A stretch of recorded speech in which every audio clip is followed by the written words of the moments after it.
Hi everyone, welcome to job updates in Telugu YouTube channel. Forest డిపార్ట్మెంట్లో ఖాళీగా ఉన్నటువంటి 100 forest section officer పోస్టులకు notification విడుదల చేయడం జరిగింది. ఆంధ్రప్రదేశ్ రాష్ట్రంలో విడుదల చేసినటువంటి జాబ్ క్యాలెండర్లో భాగంగా అటవీ శాఖలో ఖాళీగా ఉన్నటువంటి నియర్లీ 700కు పైగా forest beat officer and assistant beat officer పోస్టులతో పాటుగా 100 ఫారెస్ట్ సెక్షన్ ఆఫీసర్ అనే పోస్టుల కోసం కూడా నోటిఫికేషన్ అనేది విడుదల చేయబోతున్నారు. ఈ నోటిఫికేషన్ మనకి ఎప్పుడు వస్తుంది అంటే చూడండి, ఎస్సీ వర్గీకరణ, ఎస్సీ కేటగిరీకి సంబంధించినటువంటి వర్గీకరణ కంప్లీట్ అయిన వెంటనే మనకి నోటిఫికేషన్ అనేది రిలీజ్ చేయడం జరుగుతుంది. ఆల్రెడీ నోటిఫికేషన్ అంతా కూడా రెడీ చేసి పెట్టేశారు. జస్ట్ మనకి ఈ ఎస్సీ వర్గీకరణ కంప్లీట్ అయిన వెంటనే మనకి ఫారెస్ట్ సెక్షన్ ఆఫీసర్ నోటిఫికేషన్ అనేది విడుదల చేయడం జరుగుతుంది. ఎస్సీ వర్గీకరణ జనవరి 19వ తేదీ ఫైనల్ తుది నివేదిక అనేది ఇవ్వబోతున్నారు. దాని తర్వాత మనకి నోటిఫికేషన్ అనేది వచ్చే అవకాశం అయితే ఉంటుంది. జాబ్ క్యాలెండర్ ఎప్పుడు వస్తుంది అంటే జనవరి 12వ తేదీన ఈ జాబ్ క్యాలెండర్ని విడుదల చేయబోతున్నారు. సో ఈ వీడియోలో మనం డిస్కస్ చేయబోయే అంశాలు ఏంటి అంటే ఈ ఫారెస్ట్ సెక్షన్ ఆఫీసర్ పోస్టుకు సంబంధించినటువంటి క్వాలిఫికేషన్ ఏంటి, ఏజ్ ఏంటి, సెలెక్షన్ ప్రాసెస్ ఏ విధంగా ఉంటుంది, జాబ్ ప్రొఫైల్ అంటే మనం ఈ జాబ్లో చేయవలసినటువంటి డ్యూటీ ఏంటి అండ్ సిలబస్ ఏంటి, హైట్ ఎంత ఉండాలి, చెస్ట్ ఎలా ఉంటుంది, ఎగ్జామ్ సెంటర్స్ ఎక్కడ, అన్ని వివరాలు ఈ వీడియోలో నేను మీకు తెలియజేస్తాను. సో ఇంతవరకు ఎవరైతే మన ఛానల్కు సబ్స్క్రైబ్ చేసుకోలేదో ఇలాంటి డైలీ జాబ్ అప్డేట్స్ మిస్ అవ్వకుండా పొందడానికి ఇప్పుడే ఛానల్కి సబ్స్క్రైబ్ చేసుకోండి.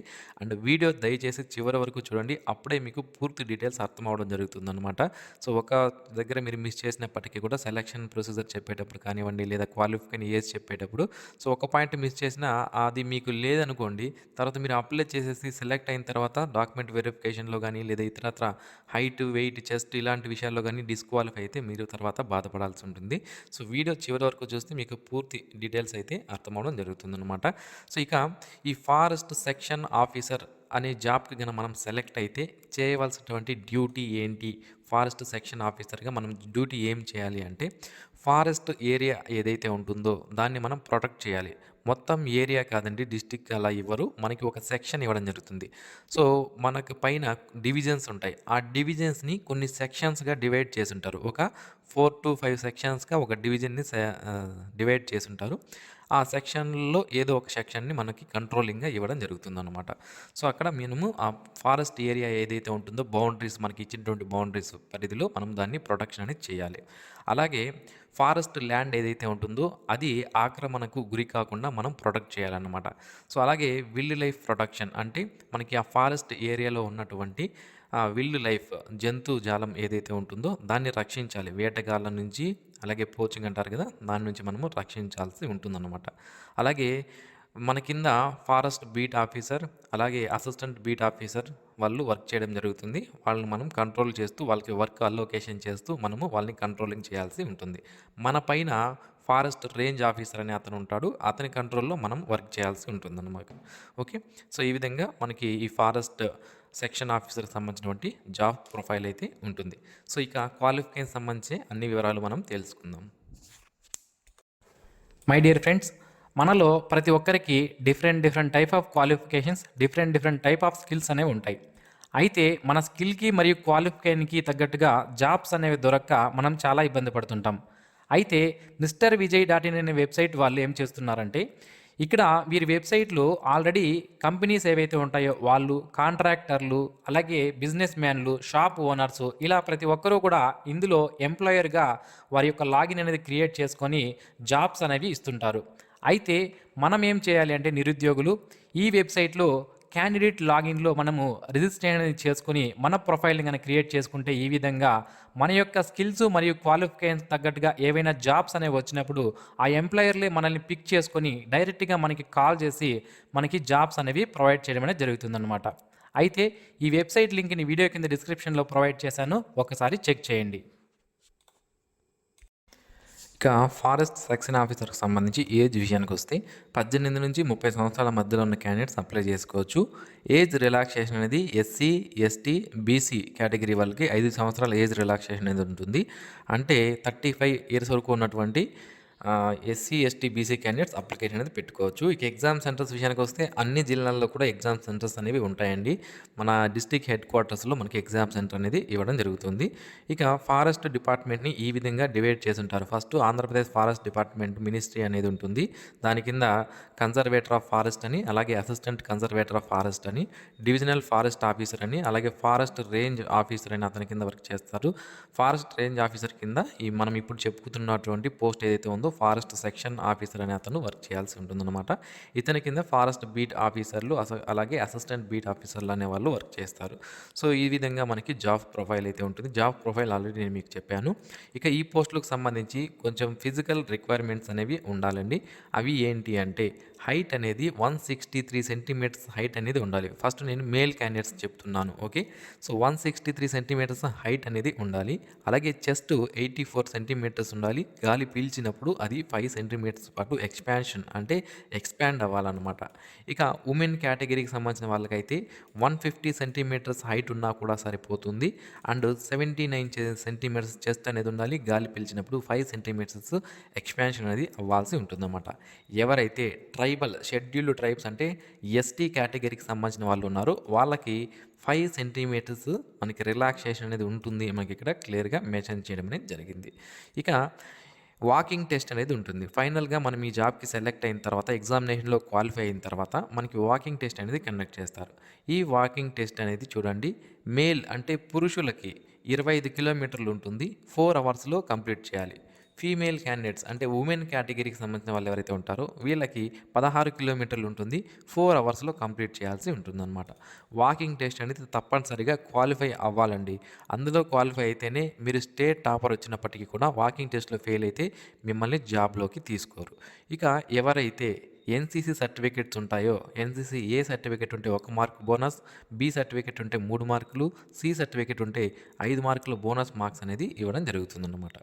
ఇక సెలక్షన్ విషయానికి వస్తే మనకి ప్రిలిమినరీ రిటన్ టెస్ట్, అలాగే main examination, walking test, document verification ద్వారా మనకి సెలక్షన్ అనేది చేయడం జరుగుతుంది. ఇక్కడ మనం చూసుకుంటే ఇది ప్రిలిమినరీ ఎగ్జామినేషన్ సంబంధించినటువంటి సిలబస్. ఇక్కడ 2 పార్ట్లు ఉంటాయి. పార్ట్ ఏలో జనరల్ స్టడీస్ అండ్ మెంటల్ ఎబిలిటీకి సంబంధించినటువంటి క్వశ్చన్స్ రావడం జరుగుతుంది. 75 క్వశ్చన్స్ ఉంటాయి. 75 మార్క్స్కి పార్ట్ ఏ ఉంటుంది. అండ్ పార్ట్ బి వచ్చి జనరల్ ఫారెస్ట్రీకి సంబంధించి ఉంటుంది. 75 క్వశ్చన్స్ 75 మార్క్స్ ఉంటుంది. టోటల్ డ్యూరేషన్ వచ్చి మనకి 150 మినిట్స్ టైం అనేది మనకి ఇవ్వడం జరుగుతుంది. 150 మార్క్స్కి ఎగ్జామినేషన్ అనేది కండక్ట్ చేస్తారు. నెగిటివ్ మార్క్స్ అనేవి ఉంటాయి. 1/3 ఆఫ్ నెగిటివ్ మార్క్స్ అనేవి కూడా ఉంటాయి. మనకి ఇక్కడ క్లియర్గా మెన్షన్ చేయడం జరిగింది. క్వశ్చన్స్ అన్నీ కూడా మనకి ఆబ్జెక్టివ్ టైప్లోనే ఉంటాయి. ఇక ఎవరైతే ఈ ప్రిలిమినరీ ఎగ్జామినేషన్లో కట్ ఆఫ్ రీచ్ అవుతారో వాళ్ళకి మెయిన్ ఎగ్జామినేషన్ అనేది కండక్ట్ చేయడం జరుగుతుంది. ఇక మెయిన్ ఎగ్జామినేషన్ అనేది మనకి ఈ విధంగా ఉంటుంది. ఇక్కడ మనకి చూసుకున్నట్లయితే టోటల్గా 4 ఎగ్జామ్స్ ఉంటాయి. బట్ 3 పేపర్లే ఉంటాయి. అది ఏ విధంగా చూడండి. ఫస్ట్ ఒక క్వాలిఫైయింగ్ ఎగ్జామినేషన్ అనేది ఉంటుందండి. ఓకే, క్వాలిఫైయింగ్ ఎగ్జామినేషన్ అనేది ఉంటుంది. తర్వాత పేపర్ 1, పేపర్ 2, పేపర్ 3 అని ఉంటాయి. సో కాబట్టి ఈ క్వాలిఫైయింగ్ ఎగ్జామినేషన్ ఏదైతే ఉందో జనరల్ ఇంగ్లీష్ 50 మార్కులకి, జనరల్ తెలుగు 50 మార్కులకి, ఈ 2 కూడా తప్పనిసరిగా క్వాలిఫై అవ్వాల్సి ఉంటుందన్నమాట. అంటే 100 మార్క్స్కి 2 కలిపి కండక్ట్ చేస్తారు క్వాలిఫైయింగ్ టెస్ట్ని. ఈ టెస్ట్ అనేది క్వాలిఫై అవ్వాలి. ఫైనల్గా మెరిట్కి ఈ క్వాలిఫైయింగ్ టెస్ట్లో వచ్చిన మార్కుల్ని అస్సలు పరిగణలోకి తీసుకోరు. జస్ట్ ఇందులో మనం క్వాలిఫై అయిపోయి మినిమం మార్క్స్ తెచ్చుకున్నా కూడా సరిపోతుంది. సో ఇందులో 100 క్వశ్చన్స్ ఉంటాయి. 100 మార్క్స్కి 100 నిమిషాల పాటు ఎగ్జామినేషన్ అనేది కండక్ట్ చేస్తారు. తర్వాత పేపర్ 1 వచ్చి మనకి జనరల్ స్టడీస్ అండ్ మెంటల్ ఎబిలిటీకి సంబంధించి ఉంటుంది. ఇది కూడా ఆబ్జెక్టివ్ టైప్లోనే ఉంటుందన్నమాట. 150 మార్క్స్ అనేవి ఈ పేపర్ 1లో ఉంటాయి. 150 క్వశ్చన్ పేపర్లో ఉంటుంది. 150 మినిట్స్ టైం అనేది ఇవ్వడం జరుగుతుంది. ఇక పేపర్ 2 మ్యాథమెటిక్స్ సంబంధించి ఉంటుంది. ఇది కూడా ఆబ్జెక్టివ్ టైప్లోనే ఉంటుంది. 150 మార్క్స్కి ఎగ్జామినేషన్ కండక్ట్ చేస్తారు. 150 క్వశ్చన్స్ అనేవి ఉంటాయి అండ్ 150 మినిట్స్ టైం అనేది ఉంటుంది. పేపర్ 3 వచ్చి జనరల్ ఫారెస్ట్రీకి సంబంధించింది. ఇది కూడా ఆబ్జెక్టివ్ టైప్లోనే క్వశ్చన్ పేపర్ ఉంటుంది. 150 మార్క్స్కి 150 క్వశ్చన్స్ అండ్ 150 మినిట్స్ టైం అనేది ఇవ్వడం జరుగుతుంది. ఇక ఈ పేపర్స్ అన్నీ కూడా పేపర్ 1, పేపర్ 2, పేపర్ 3 ఇవన్నీ కూడా ఒకేసారి కండక్ట్ చేయరు. వేరే వేరే షిఫ్ట్స్లో మనకి కండక్ట్ చేయడం అనేది జరుగుతుంది అన్నమాట. ఓకే, పొద్దున్న ఒకటి, మార్నింగ్ ఒకటి, ఆ నెక్స్ట్ డే ఒకటి కండక్ట్ చేసే అవకాశం అయితే ఉంటుంది. ఒకేసారి కంటిన్యూస్గా మనం రాయాల్సిన అవసరం అనేది లేదు. గ్యాప్ అయితే టైం గ్యాప్ అయితే మనకి ఇవ్వడం జరుగుతుంది అన్నమాట. ఓకే. ఇక 450 మార్క్స్‌కి ఫైనల్‌గా సెలక్షన్ అనేది తీసుకుంటారు. అంటే పేపర్ 1, పేపర్ 2, పేపర్ 3 ఈ మూడిటిని మాత్రమే తీసుకోవడం జరుగుతుంది. ఇది జనరల్ ఇంగ్లీష్ అండ్ తెలుగు ఇదేదైతే ఉందో క్వాలిఫైయింగ్ ఇది క్వాలిఫై అయితే సరిపోతుందన్నమాట. ఇక నెగెటివ్ మార్క్స్ మనకి మెయిన్ ఎగ్జామినేషన్‌లో కూడా ఉంటాయి. 1/3 ఆఫ్ నెగెటివ్ మార్క్స్ అనేవి ఉంటాయి. ఎవరైతే ఇందులో మార్క్స్ స్కోర్ చేస్తారో ఈ పోస్టులకు సంబంధించి 1:2 అంటే వాకింగ్ టెస్ట్‌కి ఒక పోస్ట్‌కి ఇద్దరిని సెలెక్ట్ చేయడం జరుగుతుందన్నమాట. సో తర్వాత వాళ్ళని వాకింగ్ టెస్ట్‌కి పంపిస్తారు. సో డీటెయిల్డ్ సిలబస్ అనేది మనకి ప్రీవియస్ నోటిఫికేషన్‌లో ఉంది. ఈ ప్రీవియస్ నోటిఫికేషన్ యొక్క లింక్‌ను వీడియో కింద డిస్క్రిప్షన్‌లో నేను మీకు ప్రొవైడ్ చేస్తాను. మీరు చూస్తే మీకు పూర్తి డీటెయిల్స్ అందులో అర్థమవడం జరుగుతుంది. ఇక క్వాలిఫికేషన్ విషయానికొస్తే ఈ జాబ్స్‌కి సంబంధించి ఎవరైతే అప్లికేషన్ పెట్టుకోవాలనుకుంటున్నారో క్వాలిఫికేషన్ విషయానికొస్తే బ్యాచిలర్స్ డిగ్రీ అనేది నేను చెప్పే దాంట్లో చేసి ఉండాలి. అది ఏంటి అంటే బోటనీలో కానీ లేదా ఫారెస్ట్రీలో కానీ లేదా హార్టికల్చర్లో కానీ లేదా జియాలజీలో కానీ లేదా ఫిజిక్స్లో కానీ లేదా కెమిస్ట్రీలో కానీ లేదా మ్యాథమెటిక్స్ లేదా స్టాటిస్టిక్స్ లేదా జియాలజీ లేదా అగ్రికల్చర్ ఈ స్పెసిఫిక్ స్ట్రీమ్స్ ఏవైతే ఉన్నాయో వీటిలో కనుక మీరు డిగ్రీస్ కనుక చేసుంటే అప్లికేషన్ అనేది పెట్టుకోవచ్చు. లేదా ఎవరైనా ఇంజనీరింగ్ చేసుంటే ఆ ఇంజనీరింగ్లో కూడా మనకి కెమికల్ ఇంజనీరింగ్ లేదా మెకానికల్ ఇంజనీరింగ్ లేదా సివిల్ ఇంజనీరింగ్ చేసినటువంటి అభ్యర్థులు కూడా అప్లికేషన్ అనేది పెట్టుకునే అవకాశం అయితే ఉంటుంది. సో ఈ విధంగా ఈ పోస్ట్ యొక్క క్వాలిఫికేషన్ అనేది ఉంటుంది. మనకి నోటిఫికేషన్ అనేది యాజ్ పర్ జాబ్ క్యాలెండర్ ప్రకారం 12వ తేదీ యాక్చువల్గా రిలీజ్ అవ్వాలి. కానీ ఎస్సీ వర్గీకరణ అనేది ఇంకా కంప్లీట్ అవ్వలేదు కాబట్టి నోటిఫికేషన్ అనేది డిలే అవుతుంది. జనవరి మంత్ ఎండింగ్ లోపు ఈ నోటిఫికేషన్ అనేది రిలీజ్ చేస్తారు. ఎందుకంటే ఈ ఎస్సీ వర్గీకరణ అనేది జనవరి 19వ తేదీతో కంప్లీట్ అవ్వడం జరుగుతుంది. దాని తర్వాత మనకి నోటిఫికేషన్ అనేది రిలీజ్ చేయడం జరుగుతుంది. మనకి స్టేట్ మొత్తంగా 100 వేకెన్సీస్ అనేవి ఉన్నాయి. డివిజన్ వైజ్గా వేకెన్సీస్ అనేది డివైడ్ చేస్తారు. ఓకే. సో దానికి సంబంధించి నోటిఫికేషన్ రిలీజ్ అయిన వెంటనే ఏ డివిజన్ వాళ్ళకి ఏ జోన్ వాళ్ళకి ఎన్ని వేకెన్సీస్ ఉన్నాయనేది కూడా నేను మీకు తెలియజేస్తాను. సో మరిన్ని ఇలాంటి డైలీ జాబ్ అప్డేట్స్ మిస్ అవ్వకుండా పొందడానికి ఛానల్కు సబ్స్క్రైబ్ చేసుకోండి.